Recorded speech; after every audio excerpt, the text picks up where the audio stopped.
Estamos en vivo y en directo con Javier Nart, abogado, político.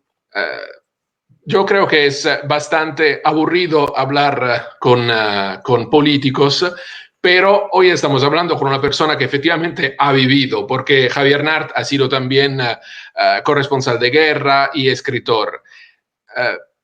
Ahora, hoy en día es eurodiputado y usted tiene una profesión bastante interesante, pero sobre todo tiene una carrera muy interesante, porque usted nació políticamente en el PSOE, en el Partido Socialista, después se fue a Ciudadanos y ha dejado Ciudadanos. Entonces, primero, como eurodiputado, ¿cuáles son las comisiones y delegaciones en las que usted ha participado?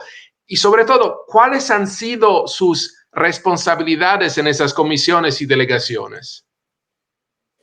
Estoy en la Comisión de Seguridad, Defensa, Subcomisión de Seguridad y Defensa, y en la de Asuntos Exteriores, que son los ámbitos en los que yo siempre trabajé, tanto en el primer partido en el que milité durante el franquismo, en el Partido Socialista Popular, posteriormente en el Partido Socialista Obrero Español, y concluí en Ciudadanos, manteniendo siempre unas constantes.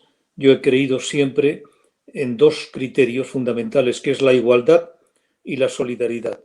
Por esa razón no soy nacionalista, vengo del País Vasco, vivo en Cataluña y estoy vacunado contra todo criterio de que por razón de nacimiento uno tiene unas particularidades especiales que exigen que los demás le den unos privilegios particulares.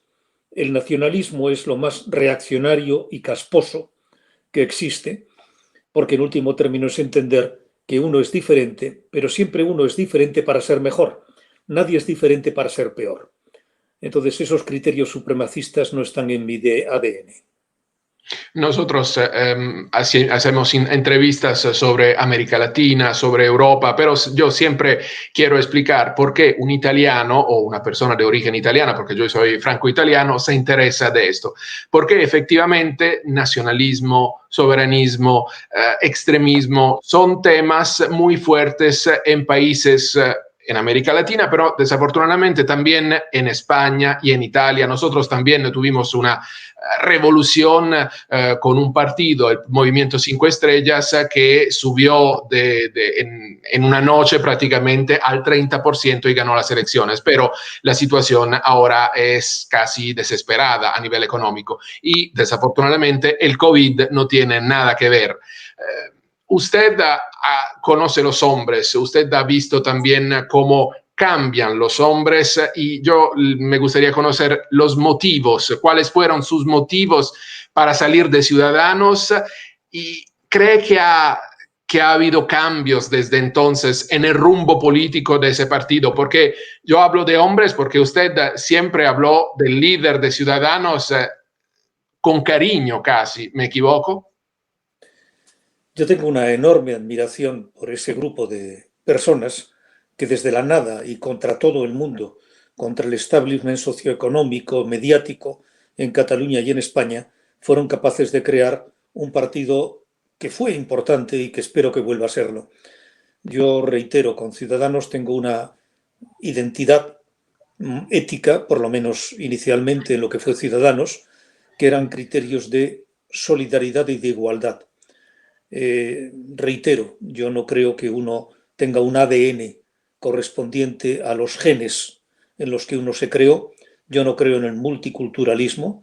Yo no pertenezco a ningún ámbito o a ningún, vamos a decir, nivel sociológico, sino sencillamente a la humanidad, a la ciudadanía. Me he pasado la vida viajando, he sido corresponsal de guerra desde Vietnam, desde la frontera de Vietnam. Vietnam no hice la guerra en Vietnam, pero sí la de Laos y la de Camboya hasta Nicaragua. Imagínate, todas las guerras desde el año 70 y tantos hasta el 90 y tantos. Todas. Y ahí lo que aprendí es que hay dos bellas concepciones que simultáneamente son venenosas cuando son empleadas de una forma sectaria y contra el otro. Yo no creo en Dios, soy ateo, pero la religión significa del latín religio, que es la unión. Por lo tanto, la religión es algo que Yo, siendo poco trascendente, creo más en lo inmanente, en lo próximo. Yo no soy sobrenatural, sino sencillamente natural. Pero tiene una parte importante, que son criterios éticos de convivencia, de pensar que existe una unión fraterna entre todos los seres humanos. Cuando la religión se usa como bandera, bien como cruzado o como yihadista, o también religiones ateas, o sea, el comunismo, como entender que si no participas de ese criterio y de esa ideología, tienes que ser eliminado de lo que significa la convivencia, todo criterio fundamentalista. Y también hay fundamentalismo ateo, hay fundamentalismo judío, cristiano, musulmán. Yo en eso no he creído jamás y he creído en algo fundamental, que es la solidaridad. La solidaridad, que significa el tener un criterio de que tu felicidad es la consecuencia de la felicidad de los demás. No hay peor negocio que el egoísmo. Uh, yo también, por mi parte, estuve en varios países en guerra y la frase que siempre me molesta es: aquí no puede pasar lo mismo. ¿Cómo se justifica, por ejemplo, cómo puede superar la política española de los partidos que últimamente se han dedicado más a la crispación, a la polarización? ¿Cómo se puede hacer una nueva forma de hacer política, de conversar también con el enemigo político, con el adversario político? Porque con la crispación no se va a ningún lado y lo estamos viendo en Italia, en España y en muchos otros países. Bueno, con la crispación se va a muchos lugares, que es a la victoria de tu particular idea contra los demás. La polarización significa que el otro no es simplemente una opinión que no es la tuya, pero que es parte de la verdad. Hay una frase, no recuerdo de quién, que es: la verdad ni la tuya ni la mía, salgamos juntos a buscarla. Es una frase de un pensador ilustre, no recuerdo el nombre. Cuando uno piensa que la verdad está en uno mismo y que no hay verdad fuera de la propia verdad, eso es un fundamentalismo. Eso es, en el extremo te encontrarás a Bin Laden, pero en la gama amplia de lo que es el fundamentalismo, que es significar que únicamente la verdad está contigo. Yo he estado siempre, cuando era más joven, cuando entré en política de alguna forma, en el año 65 en la Universidad de Barcelona, fundé un sindicato democrático de estudiantes contra el sindicato falangista, que era el sindicato español de universitarios, que era el de Franco. Pues siempre he pensado que uno tenía que abrir el espíritu y aprender de todo el mundo. Todo el mundo tiene algo que decir. Cuando tú escuchas a otro y solamente escuchas para rebatirlo, no estás debatiendo, estás rebatiendo. Por lo tanto, cuando uno parte del supuesto de que el otro no tiene nada de verdad, significa que lo excluyes del común. La democracia es el conjunto, ni siquiera democracia como estructura política, digo como verdad social. Cuando entiendes que el otro es el enemigo y no simplemente una opinión perfectamente admisible, a mí me repugna la supuesta autoridad moral y superioridad moral que tiene la llamada izquierda respecto a la derecha. Yo no soy de derechas, no lo he sido nunca. Empecé en el Partido Socialista Popular y en Ciudadanos defendía lo que siempre defendí, que era la igualdad y la solidaridad, que es un concepto, vamos a llamarle, de eso que alguna vez se pudo llamar la izquierda.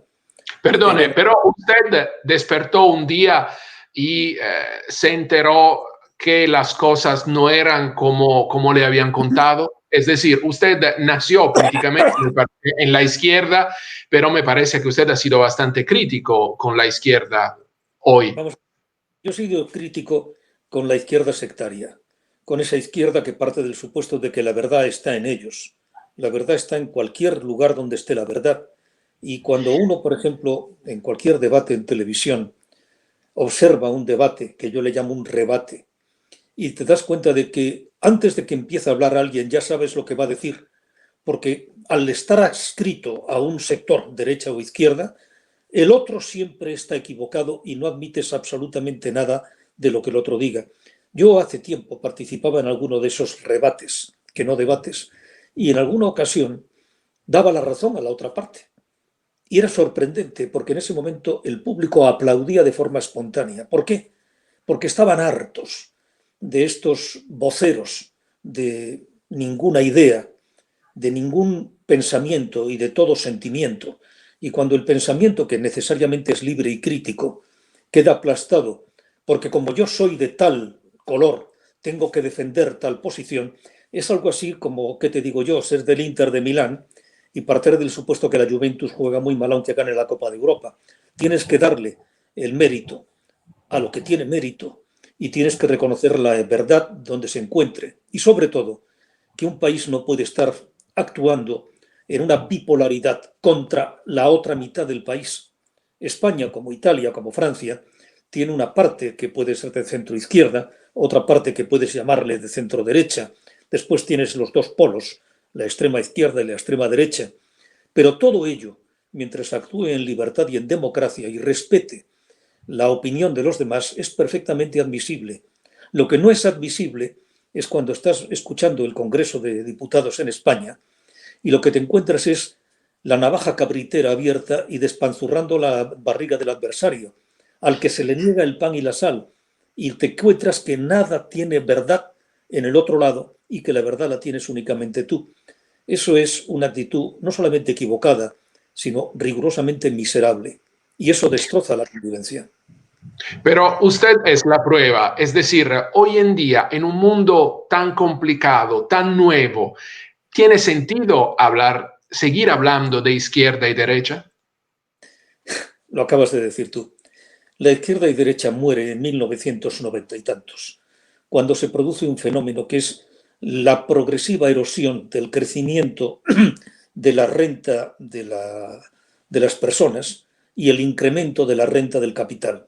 Cuando se va produciendo la concentración progresiva de los medios, no de los medios, sino del capital financiero y desde luego una parte fundamental que es el del conocimiento, y te encuentras con que el conocimiento deja de ser un conocimiento de excelencia para ser un conocimiento de oligarquía.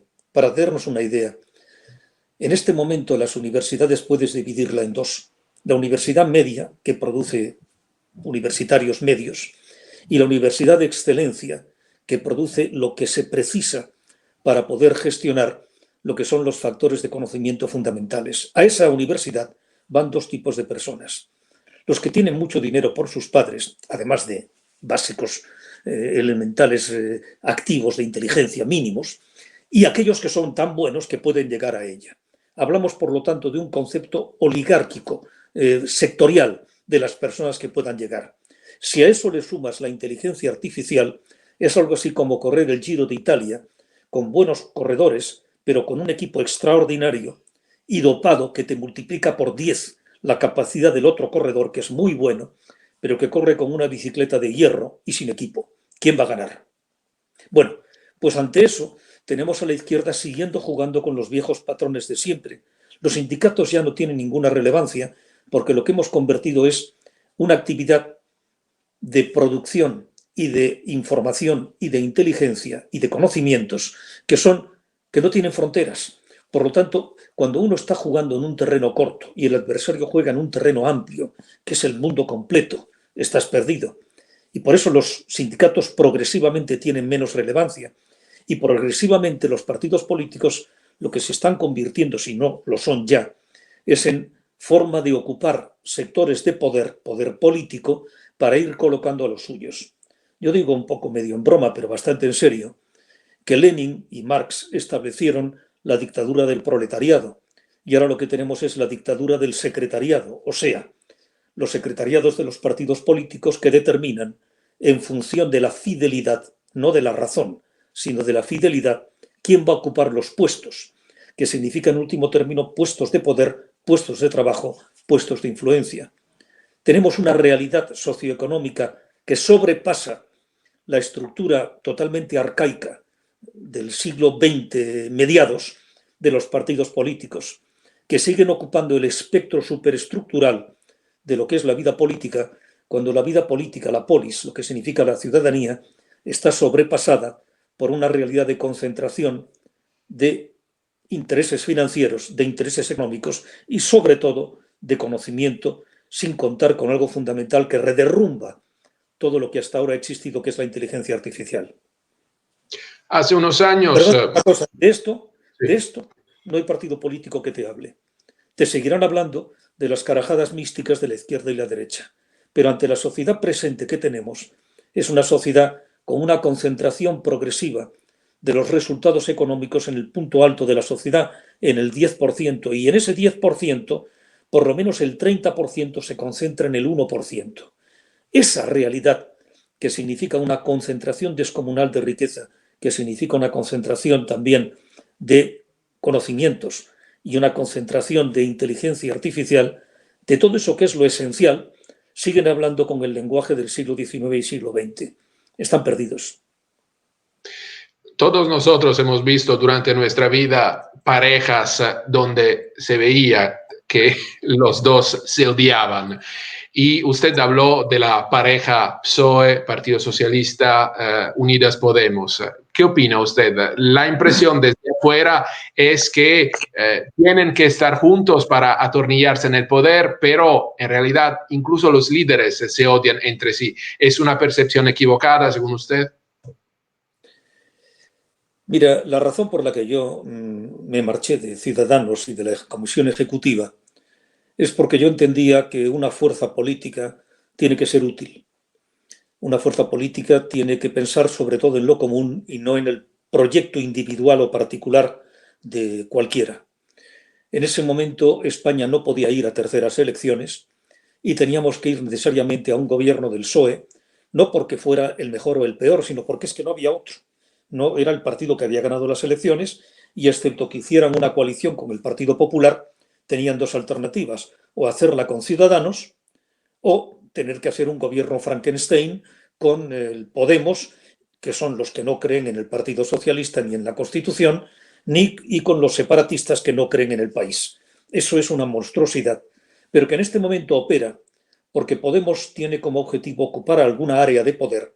No hay más que escuchar las declaraciones de Pablo Iglesias cuando hablaba de que había que controlar el aparato judicial, que había que controlar el aparato informativo, concretamente los medios del Estado, tanto fundamentalmente la televisión, incluso que había que controlar el CNI. Todo eso que es un principio, yo te diría, de infantilismo revolucionario, más bien de catecismo de la izquierda paleontológica. Pero en último término, en ese punto están. El objetivo de Podemos es asesinar al PSOE y el objetivo del PSOE es tragarse a Podemos. Y en esa especie de coalición en la cual hay una situación centrípeta, hay otra situación que unifica, que es que sin uno o sin el otro se pierde el poder. Y en consecuencia el poder se convierte en el fin sin que exista absolutamente ningún principio. O sea, en este caso, Sánchez es una persona sin principios y con un solo fin, que es el poder, y todo ello enmascarado en lo que se llama un gobierno de progreso. Yo, las historias del gobierno de progreso o del regreso, a mí me parecen que son definiciones propias de publicitarios y propagandistas.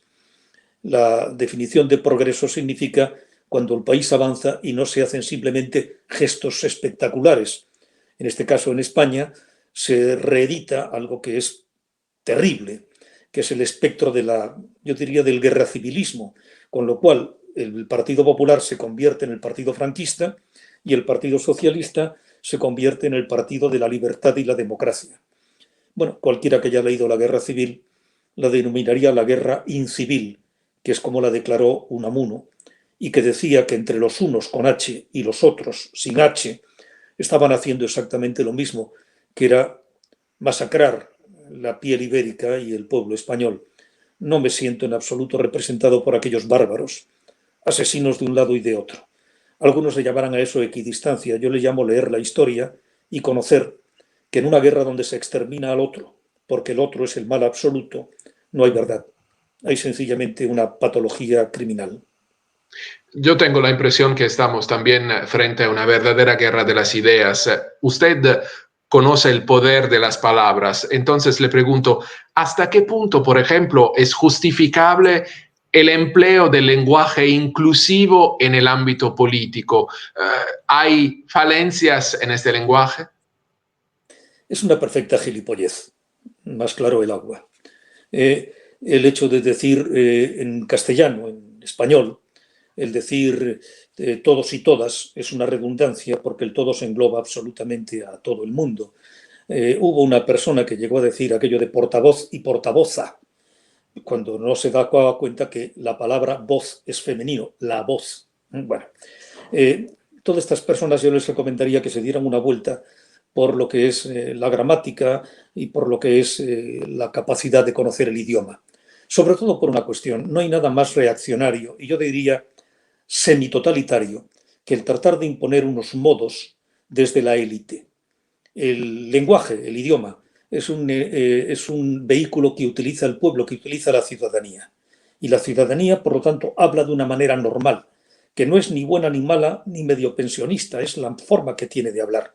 Es más, ellos mismos, que son unos magníficos hipócritas, cuando están públicamente hablando, te hablan de diputados y diputadas, no sé si hablarán también de socialistas y socialistas, en fin, de esas cosas estúpidas que se dicen, ¿no?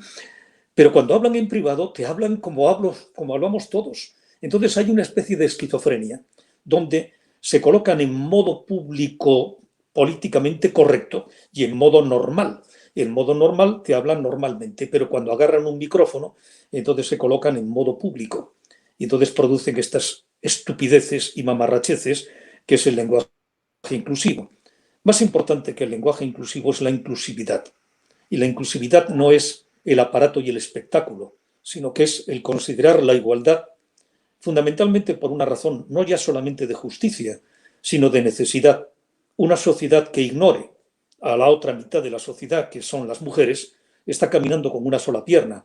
Uno de los defectos fundamentales que tiene el mundo islámico, por ejemplo, es que no han salido de aquello que fue en ese momento la parte más avanzada de la sociedad del mundo, del siglo XIV, del siglo XIII, y siguen enfrascados en la parte más arcaica, en la que Juan Jacobo Rousseau y la Ilustración concluyó, y después los movimientos fundamentalmente de igualdad, aunque el primer movimiento de igualdad fue la Primera Guerra Mundial, que mandó a los hombres a las trincheras y en lugar de los hombres lo ocuparon las mujeres en las fábricas. En ese sentido, eso fue un avance social en medio de esa espantosa masacre y crimen descomunal que significó la Primera Guerra Mundial.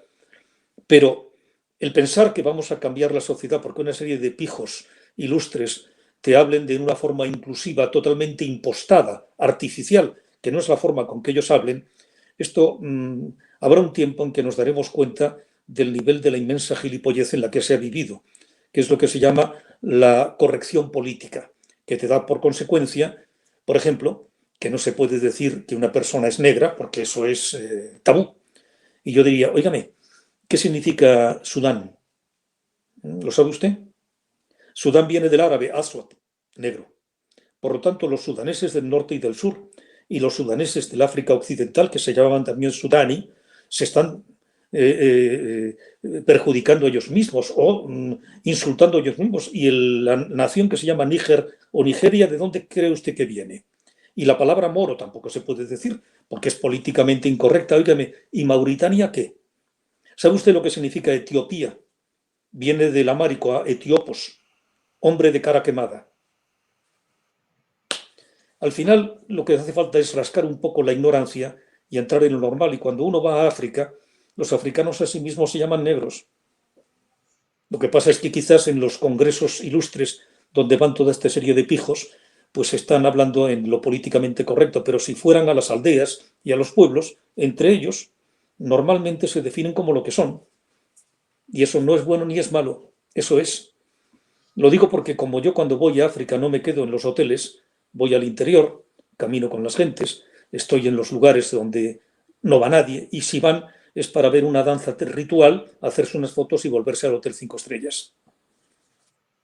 Y hablando un poco del debate de las ideas, por ejemplo, usted fue atacado muy duramente por el diario de Cuba, porque le han dicho pro-yanqui.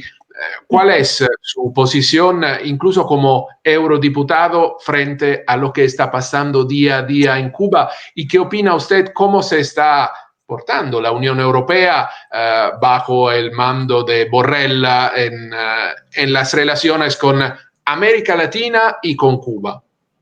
Empezaré por el principio.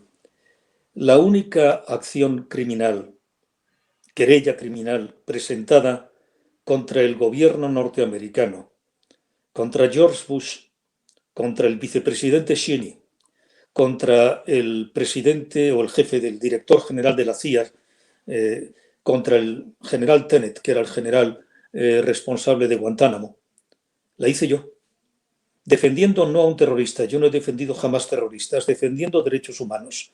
Yo entendía que aquella persona de nacionalidad española, Ahmed Abderrahman, que estaba secuestrado en Guantánamo, merecía un juicio. Ser absuelto o condenado, lo que dijera la justicia, pero no volver a los tiempos del rey absoluto que determinaba quién era prisionero de Estado.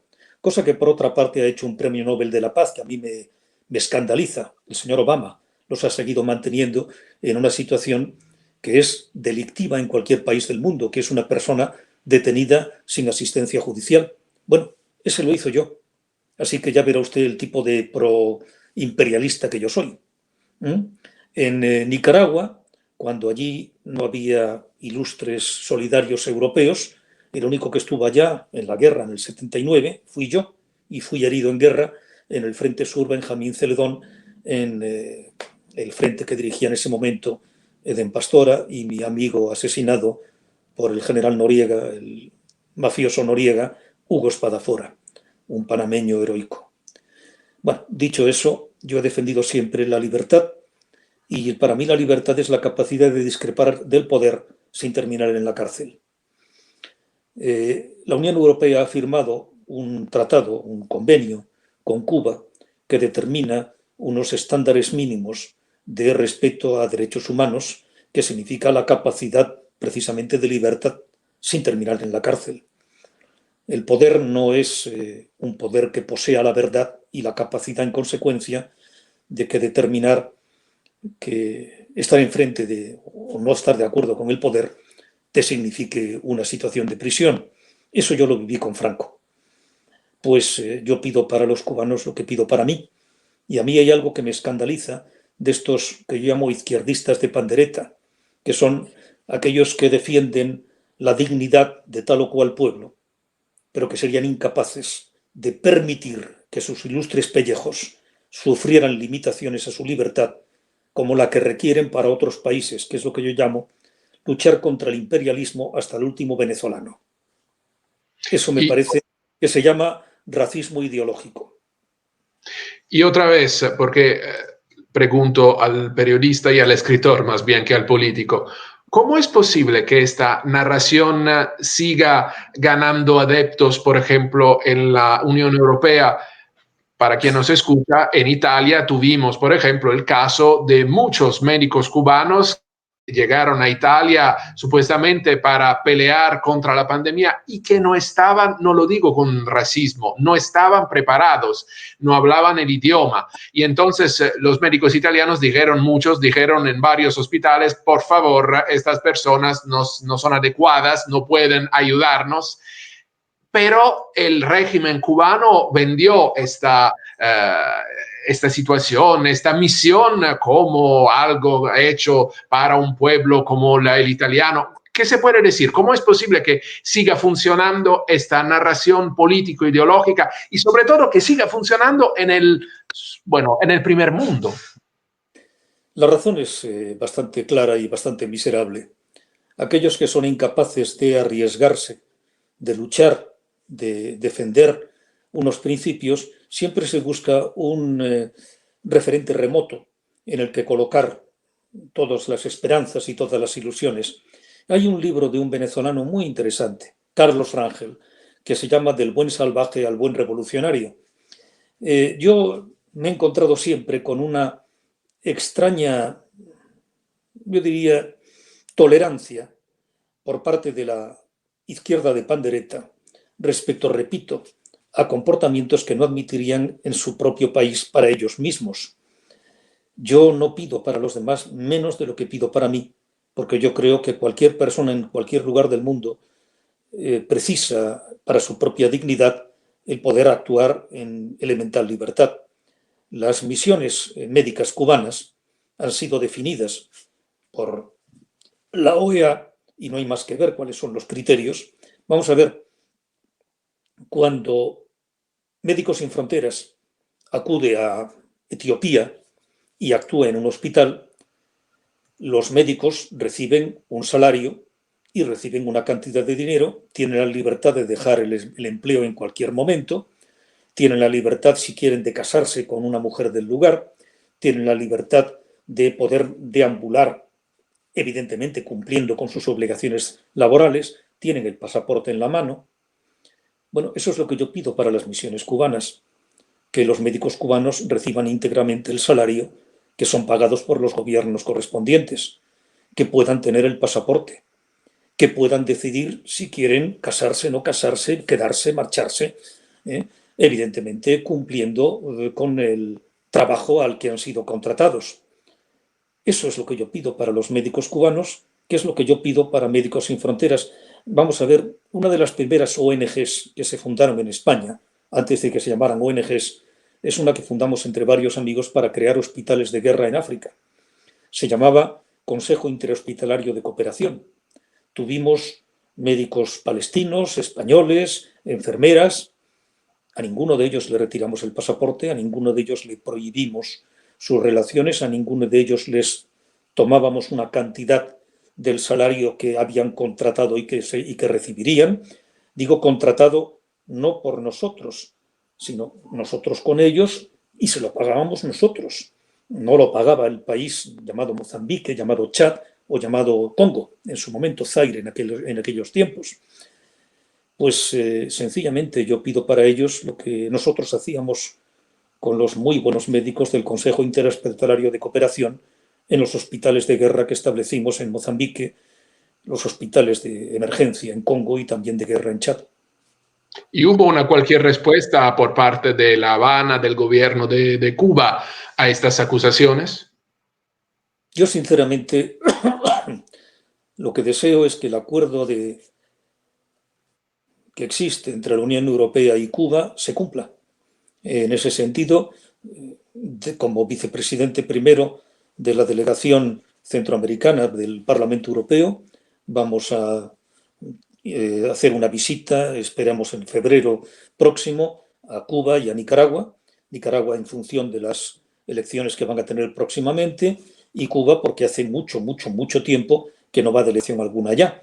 De acuerdo con el acuerdo de asociación, estas actividades de visitas del Parlamento Europeo están comprendidas dentro de los parámetros de lo que está acordado.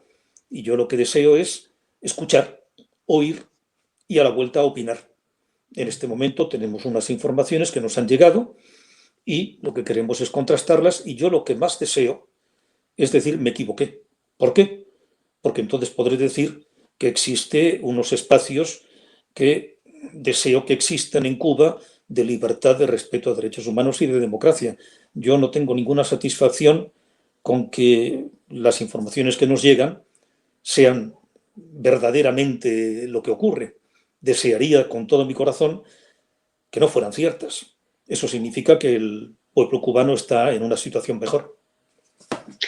Hablando, mi última pregunta, hablando de los límites del Parlamento Europeo, ¿qué puede hacer verdaderamente el Parlamento cuando, por ejemplo, hay una situación como la que ha pasado en España con la visita de Delcy Rodríguez? Es decir, Delcy Rodríguez aterrizó con su avión en territorio español, es decir, territorio europeo, y no me parece que haya pasado nada.